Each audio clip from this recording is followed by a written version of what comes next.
Hello दोस्तों, नमस्कार। स्वागत है आप सभी का एक नई कक्षा में मित्रों। और मित्रों, पिछली कक्षाओं में हमने जो है पढ़ा था एस्ट्रोनॉमी के बारे में, खगोल विज्ञान के बारे में हम लोगों ने पढ़ा था, सूर्य के बारे में, पृथ्वी के बारे में, चाँद के बारे में, तारों के बारे में, विभिन्न ग्रहों, उपग्रहों, क्षुद्र ग्रहों के बारे में हम लोगों ने पढ़ा था। और एस्ट्रोनॉमी के संदर्भ में जितनी भी मुख्य बातें थी, मुख्य फैक्ट थे, उसको हमने कवर करने का प्रयास किया था मित्रों। भूगोल की कई शाखाएं हैं, एस्ट्रोनॉमी एक शाखा थी जिसका हम लोग अध्ययन कर चुके हैं। आज हम लोग एक नई शाखा का अध्ययन करेंगे मित्रों, जिसका नाम है टोपोग्राफी या स्थलाकृतियाँ। टोपोग्राफी या स्थलाकृतियाँ हैं क्या मित्रों? आप मित्रों पृथ्वी पर अनेक प्रकार की स्थलाकृतियों को देखते हैं। कहीं पर पर्वत है, कहीं पर सागर है, कहीं पर नदियाँ हैं, कहीं पर पहाड़ है। तो विभिन्न प्रकार की स्थलाकृतियों को हम लोग पृथ्वी पर देखते हैं। इन्हीं स्थलाकृतियों का अध्ययन पृथ्वी के ऊपरी सतह पर जो विभिन्न प्रकार की बनावटें हैं, उन्हीं का अध्ययन मित्रों टोपोग्राफी या स्थलाकृतियों का अध्ययन कहलाता है। टोपोग्राफी में हम मुख्य रूप से स्थलाकृतियों का ही अध्ययन करते हैं। तो पृथ्वी के ऊपरी सतह की बनावट का अध्ययन ही टोपोग्राफी है मित्रों। पृथ्वी के ऊपरी सतह पर मिट्टी है, लेकिन मिट्टी का अध्ययन हम लोग एक अलग विज्ञान में करते हैं और उसको हम लोग कहते हैं मृदा विज्ञान। उसको हम लोग मृदा विज्ञान या पैडोलॉजी कहते हैं। मृदा विज्ञान या पैडोलॉजी।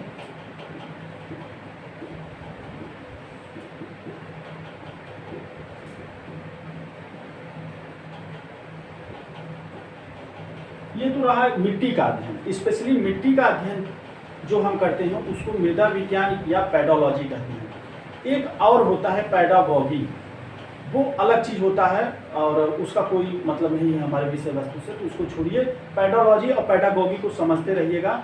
जो पैडागॉगी होता है वो शिक्षण शास्त्र का अध्ययन होता है, मतलब शिक्षण की जो विधियाँ होती हैं, जो तरीके होती हैं, वो किस तरह से पढ़ाया जाना चाहिए, उन सब के अध्ययन को पैडागॉगी कहते हैं। लेकिन मिट्टी के अध्ययन को पैडोलॉजी कहते हैं मित्रों।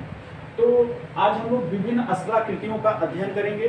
पृथ्वी की ऊपरी सतह की बनावट का अध्ययन ही जो है टोपोग्राफी या स्थलाकृतियों का अध्ययन कहलाता है मित्रों। आप लोग जानते हैं कि पृथ्वी की जो ऊपरी सतह है वो ऊबड़ खाबड़ है। तो हमारी पृथ्वी गोल, पहले ही हम लोग चर्चा कर चुके हैं कि पृथ्वी कैसी है, जियोड आकार की है। पृथ्वी पूरी तरह से गोल नहीं है, कहीं पर चपटा है, कहीं पर उभड़ा हुआ है, कहीं पर जैसे मतलब पर्वत है, कहीं पर पहाड़ है और कहीं पर नदियां हैं, महासागर है, सागर है। तो पृथ्वी पूरी तरह से गोल नहीं है। ये है कि अगर आप दूर से देखेंगे तो वो आपको गोल ही दिखाई पड़ेगा, क्योंकि दूर से जो उसके ऊबड़ खाबड़ सतह है वो दिखाई नहीं पड़ेगा मित्रों। तो पृथ्वी के जो ऊपरी सतह की जो बनावट है उसी का अध्ययन जो है ये आपका टोपोग्राफी या स्थलाकृतियों का अध्ययन कहलाता है मित्रों। अब पृथ्वी की जो ऊपरी सतह है और जो ऊबड़ खाबड़ ऊपरी सतह है उसको हम लोग उच्चावच कहते हैं मित्रों। उसको हम लोग क्या कहते हैं? उच्चावच। ध्यान से देखिएगा, उच्चावच या ये उच्चावच शब्द जो है जब आया, जब हम लोग पढ़ते थे अपने समय में, जब उच्चावच शब्द आता था तो बड़ा घबराते थे। ये उच्चावच है क्या? ये उच्चावच है क्या? इसको मतलब सुन करके हम लोग अपने टीचर से सुन करके बहुत घबराते थे, उच्चावच है क्या। और उस समय हम लोग समझ नहीं पाते, लेकिन है बड़ी आसान चीज़। उच्चावच मतलब जो ऊंची नीची संरचनाएं हैं, कहीं पर ऊंचाई है, कहीं पर नीचा है, कहीं पर गड्ढा है, कहीं पर पहाड़ है, तो जो ऊबड़ खाबड़ संरचना है इसी को उच्चावच कहते हैं। नाम से ही भी स्पष्ट है, उच्चावच, ऊंचा नीचा होना। और इसी उच्चावच को हम लोग अंग्रेजी में रिलीफ कहते हैं, RELIEF। ये मित्रों उच्चावच 3 प्रकार के होते हैं। इसको हम 3 श्रेणियों में रख सकते हैं। इस उच्चावच को 3 श्रेणियों में रख सकते हैं। देखिए, इस उच्चावच की इस जो प्रथम श्रेणी है इसको हम लोग कहते हैं प्रथम श्रेणी का उच्चावच।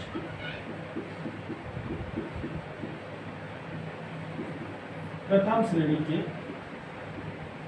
उच्चावच। इसके बाद दूसरा हो जाएगा द्वितीय श्रेणी का उच्चावच।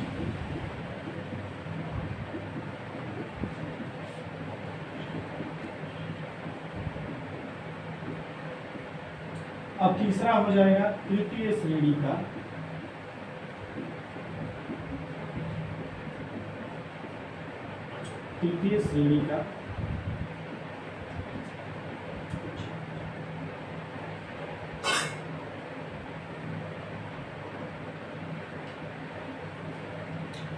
मित्रों, जो पृथ्वी पर ऊंची नीची संरचनाएं हैं उनको हम लोग मुख्य रूप से 3 कैटेगरी में, 3 समूहों में विभाजित करते हैं।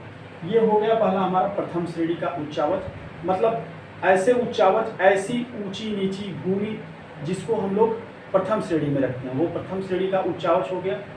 और द्वितीय श्रेणी का उच्चावच, ऐसी ऊंची नीची भूमि जिसको हम सेकंड कैटेगरी में रखते हैं, उसको वो द्वितीय श्रेणी का उच्चावच हो गया।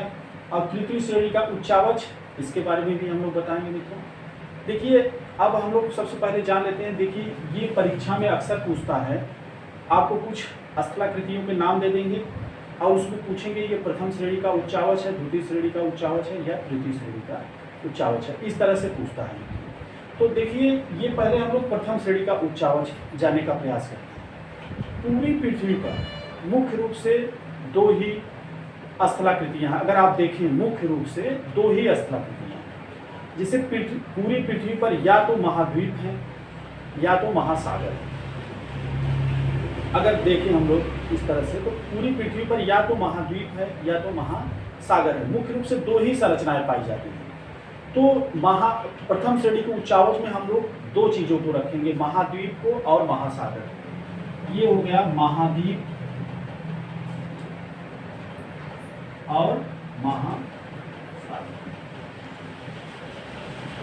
ये प्रथम श्रेणी के उच्चावच में होगा, यानी कॉन्टिनेंट और ओशियन, इन दोनों को हम लोग प्रथम श्रेणी के उच्चावच में रखेंगे। अगर परीक्षा में आ गया, उसमें दिया कि महाद्वीप किस श्रेणी के उच्चावच में आएगा, तो आप लोग बता सकते हैं आसानी से कि प्रथम श्रेणी के उच्चावच में आएगा। अब देखिए, द्वितीय श्रेणी का उच्चावच क्या होता है मित्रों। द्वितीय श्रेणी के उच्चावच में जैसे आपका पर्वत हो गया, पठार हो गया, नदियाँ हो गई, मरुस्थल हो गए, मैदान हो गए, ये सारी चीज़ें द्वितीय श्रेणी के उच्चावच में आती हैं। आपका पर्वत, पठार, नदियाँ,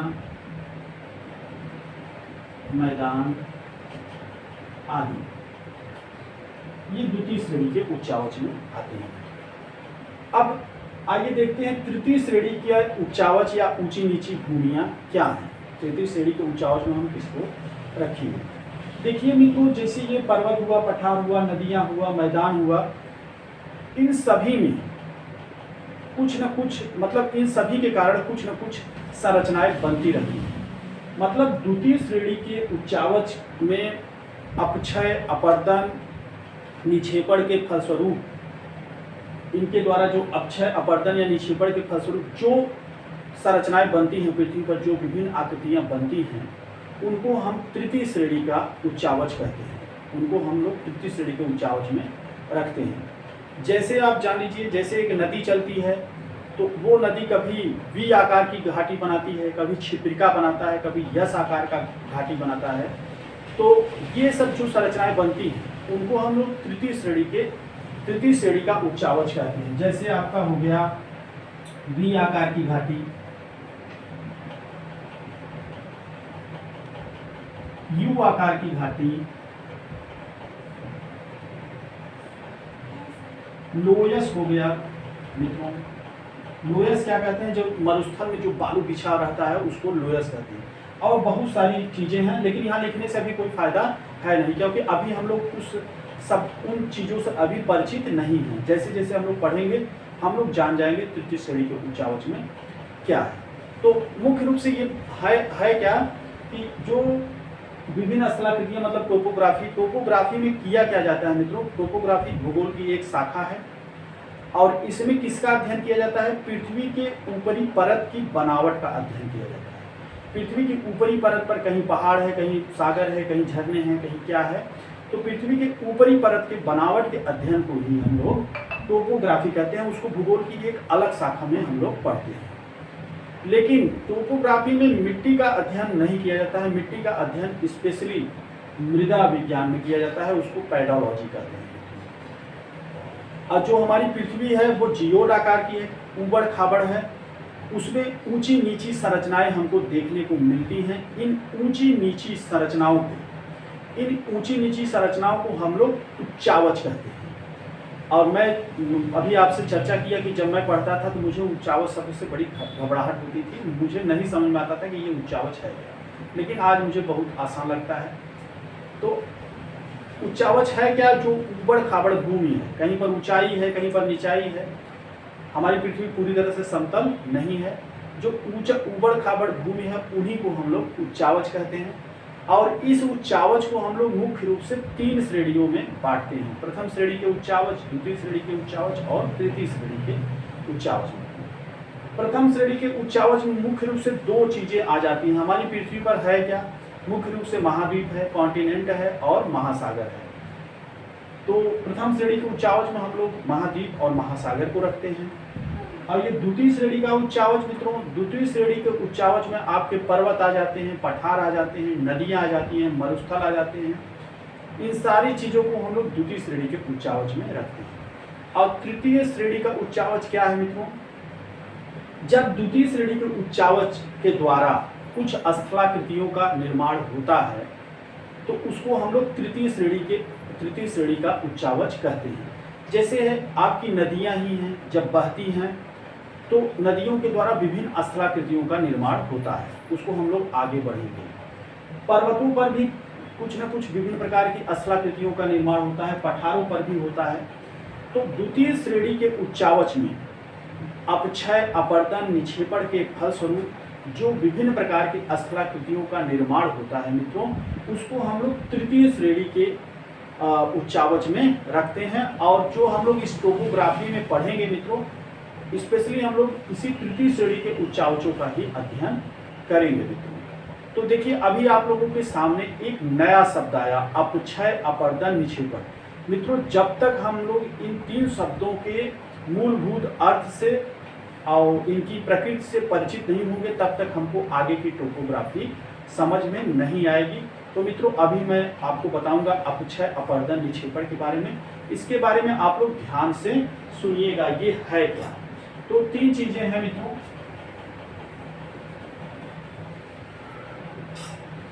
अपक्षय,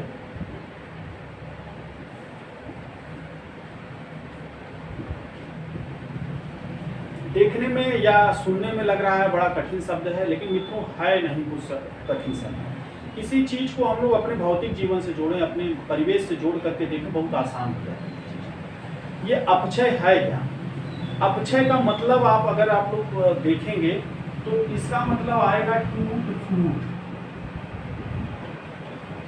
अगर किसी चीज को हम लोग तोड़ फोड़ दें, जैसे कोई पत्थर का टुकड़ा है, उसको हम लोग हथौड़ा मार के तोड़ दें तो वो टूट जाएगा। और जब टूट जाएगा तो हम लोग कहेंगे इसका अपक्षय हो गया। इसका क्या हो गया? अपक्षय। किसी चीज का क्षय हो जाना, किसी चीज का टूट जाना, चटक जाना, उसी को हम लोग कहते हैं अपक्षय। उसी को हम लोग क्या कहते हैं? अपक्षय। और दूसरा शब्द है आपका अपर्दन।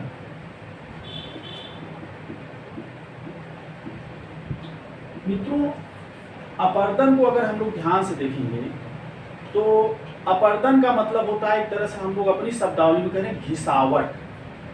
अपर्दन का मतलब होता है घिसावट। जैसे देखिए अगर किसी चीज को आप लोग घिसते रहिए तो वो कुछ न कुछ परत अपना छोड़ता रहता है, इसी को कहते हैं अपर्दन या घिसावट। और तीसरा टर्म क्या है इसको भी हम लोग समझ लेते हैं, क्योंकि देखिए इन 3 शब्दों के अर्थ को समझना, टोपोग्राफी के शब्द को समझने के लिए पहले इन 3 शब्दों के अर्थ को समझना बड़ा जरूरी है। तीसरा है आपका निक्षेपण।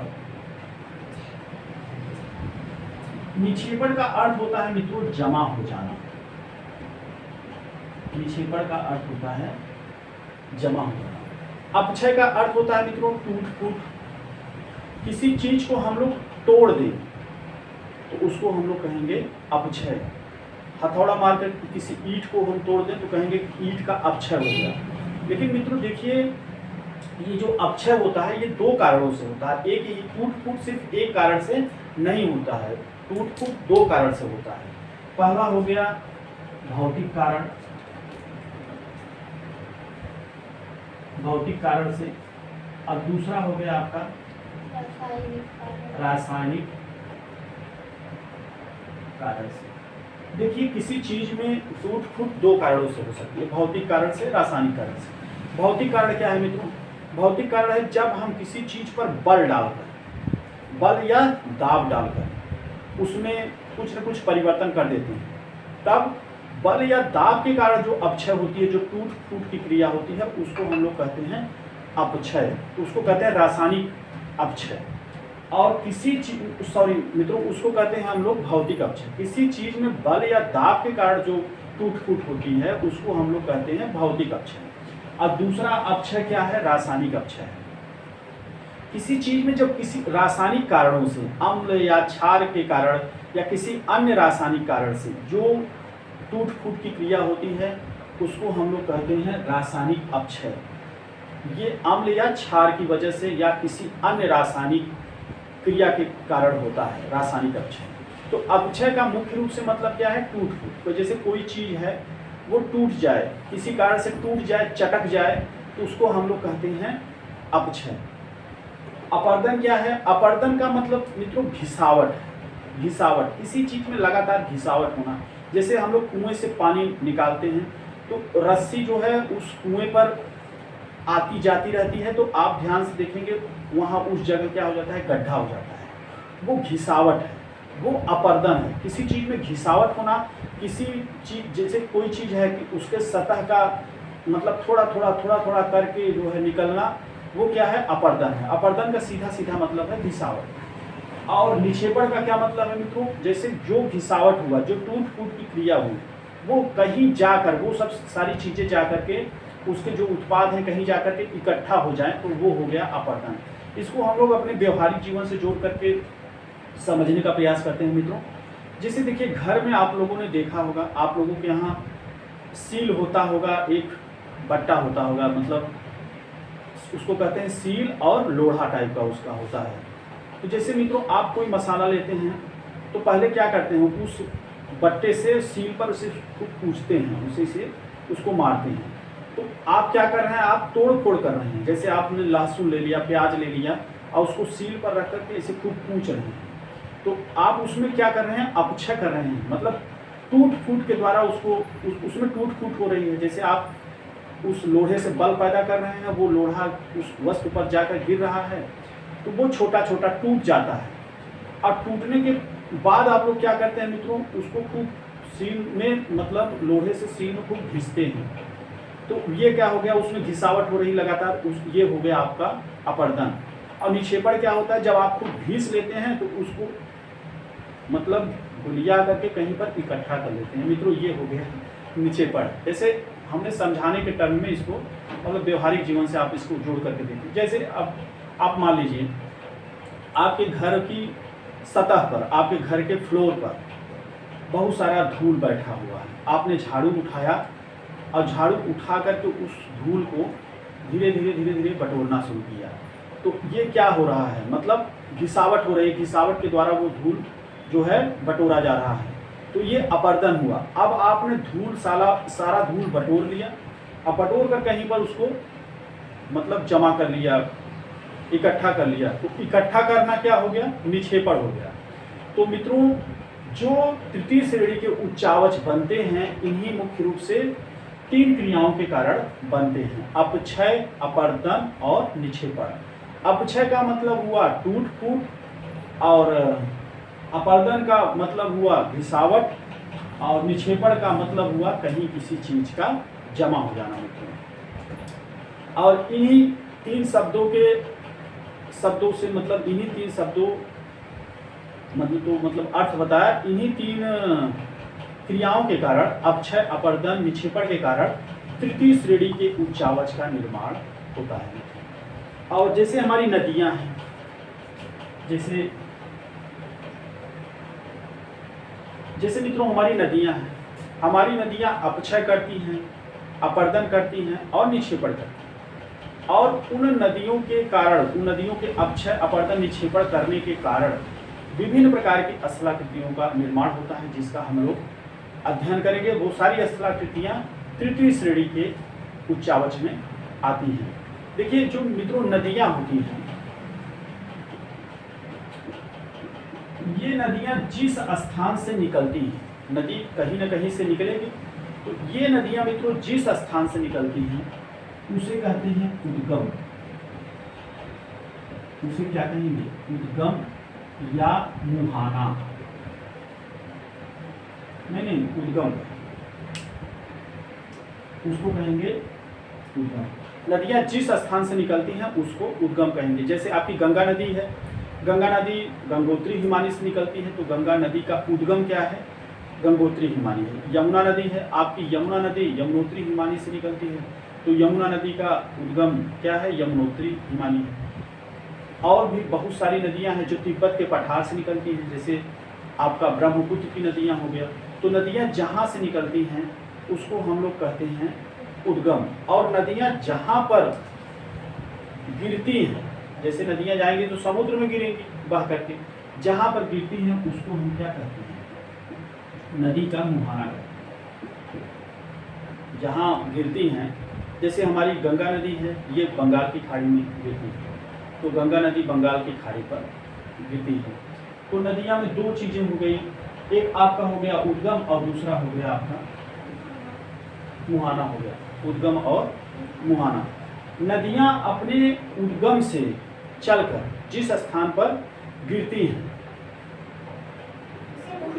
हाँ, जिस स्थान पर गिरती हैं उसको मुहाना कहते हैं। जब उद्गम से ये मुहाने तक चलती हैं,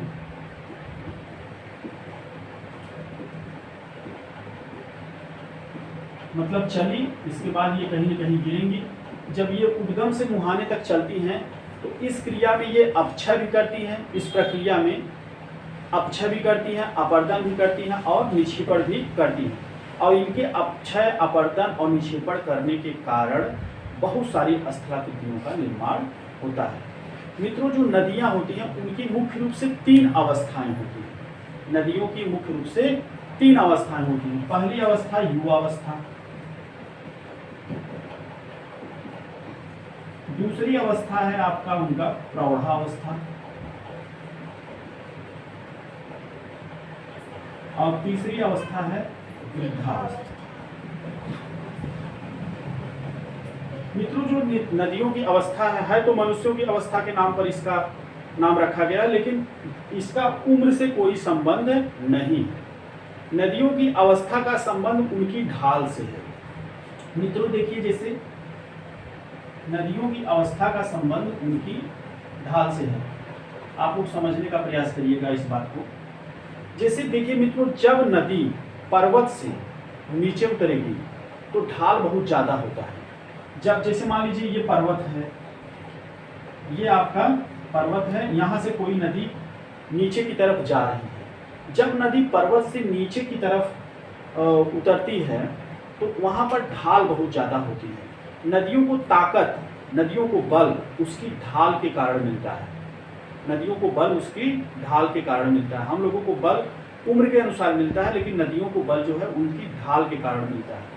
नदियों को जितना ज़्यादा ढाल मिलेगा वो उतनी तेजी से बहेंगी। मित्रों नदियों में जितना ज़्यादा ढाल होगा वो उतनी तेजी से बहेंगी। जैसे पर्वतों पर नदियों को ज़्यादा ढाल मिलेगा तो ये ज़्यादा ताकत से बहेगी, और जब ज़्यादा ताकत से बहेगी मित्रों तो ये क्या करेगी, जो चट्टानें हैं उनमें तोड़ फोड़ करेगी। तो युवावस्था में नदियां पर्वतों पर होती हैं, और युवा अवस्था में नदियां जो हैं अपक्षय खूब करती हैं। अपक्षय खूब करती हैं। खूब क्यों करेंगी? क्योंकि ये ऊपर से नीचे जा रही होती हैं। ऊपर से नीचे जाएंगी तो पानी बहुत तेजी से जाएगा, और पानी तेजी से जाएगा तो उसके रास्ते में जो भी पत्थर आएंगे, जो भी पर्वत आएंगे, उसमें वो तोड़ फोड़ करेंगी। तो युवावस्था में नदियां अपक्षय खूब करती हैं। अब प्रौढ़ावस्था क्या होता है मित्रों? जब नदी पर्वत से उतर जाती है, जब ये पहाड़ से नीचे उतर जाएगी, समतल मैदान में पहुंचेगी मित्रों, तो जब समतल मैदान में पहुंचेगी तो ये उसमें उतनी ताकत नहीं रह जाएगी, उसकी ये प्रौढ़ावस्था हो जाएगी। वो क्या करेगी? तब तोड़ फोड़ नहीं करेगी, अपक्षय नहीं करेगी, बल्कि क्या करेगी? अपर्दन करेगी। मिट्टी की सतह को धीरे धीरे काटेगी, मतलब घिसावट करेगी। तो प्रौढ़ावस्था में नदियां क्या करती हैं मित्रों? अपर्दन करती हैं। अपर्दन करती हैं, साथ साथ निक्षेपण भी करती हैं। जैसे ये अपने साथ घिस घिस के मिट्टी जमीन को घिस घिस के मिट्टी लाई, मिट्टी कहीं जमा कर दी। तो अपर्दन और निक्षेपण दोनों करती हैं। प्रौढ़ावस्था में नदियाँ अपर्दन और निक्षेपण दोनों करती हैं। अब तीसरा है वृद्धावस्था। वृद्धावस्था में क्या होता है मित्रों, नदियाँ एकदम अपने मुहाने के पास पहुँच जाती हैं। उस समय ढाल बिल्कुल खत्म हो जाता है, न के बराबर हो जाता है और पानी धीरे धीरे रेंगता हुआ समुद्र में जाता है। ऐसी स्थिति में उनके पास ताकत नहीं होती, क्योंकि वहाँ ढाल बिल्कुल नहीं होता। ढाल या प्रवणता, ढाल को ही प्रवणता कहते हैं। तो नदियों में जब ढाल खत्म हो जाता है तो नदियों की शक्ति भी खत्म हो जाती है। ऐसी अवस्था में, अपनी वृद्धावस्था में जब ये मुहाने पर पहुँचने को होती हैं तो ये सिर्फ और सिर्फ निक्षेपण करती है। निक्षेपण, जो अपने साथ कचरा लाई हैं, जो अपने साथ मिट्टी लाई है, सिल्ट, नदियों के कचरे को सिल्ट करती है, उसको ये लोग जमा करती हैं। उसको समुद्र के मुहाने, मतलब अपने मुहाने पर जमा करती हैं और उसके परिणाम स्वरूप डेल्टा का निर्माण होता है या एस्चुअरी का निर्माण होता है। तो वृद्धावस्था में नदियाँ सिर्फ क्या करती हैं, निक्षेपण। नदियों की मैंने 3 अवस्थाएं बताई, युवावस्था, प्रौढ़ावस्था और वृद्धावस्था। युवावस्था में नदियाँ अपक्षय करती हैं, प्रौढ़ावस्था में नदियाँ क्या करती हैं, अपर्दन और निक्षेपण करेंगी, और वृद्धावस्था में नदियाँ सिर्फ और सिर्फ निक्षेपण करेंगी। और ये अवस्था जो है, नदियों की ये अवस्था जो है मित्रों, ये इनके उम्र पर आधारित नहीं है, बल्कि ये इनके ढाल पर आधारित है। जैसे जब ढाल इनको ज़्यादा मिलेगा तो नदियाँ तेजी से बहेंगी, और तेजी से बहेंगे तो उनके रास्ते में जो भी पर्वत आएगा उसको तोड़ने का प्रयास करेंगी, और तोड़ती भी है तो टूट फूट करेंगी, चट्टानों को काटने का प्रयास करेंगी। तो ये हो गया अपक्षय। प्रौढ़ावस्था में ये समतल मैदान पर पहुँच जाती है। समतल मैदान पर ढाल उतना नहीं रह जाता है, थोड़ा बहुत होता है। तो ऐसी, और पानी बहुत ज़्यादा होता है उनमें, ऐसी स्थिति में वो जो धरातल है, धरती का धरातल है, उसमें घिसावट है। घिसावट के फलस्वरूप वो मिट्टी का अपर्दन करती रहती हैं, और अपर्दन के साथ साथ निक्षेपण भी करती है, मिट्टी जहाँ तहाँ जमा करती रहती है मिट्टी। अब वृद्धावस्था में नदियाँ सिर्फ और सिर्फ निक्षेपण करती हैं। तो मुझे उम्मीद है कि आप लोग अपक्षय, अपर्दन, निक्षेपण से परिचित हो गए होंगे, और मित्रों और एस्ट्रोनॉमी से भी परिचित हो गए होंगे। प्रथम श्रेणी का उच्चावच क्या होता है, द्वितीय श्रेणी का उच्चावच क्या होता है, तृतीय श्रेणी का उच्चावच क्या होता है, इसके बारे में जान लिए होंगे। और आगे की बातें हम लोग अगली कक्षा में पढ़ेंगे। तब तक के लिए नमस्कार।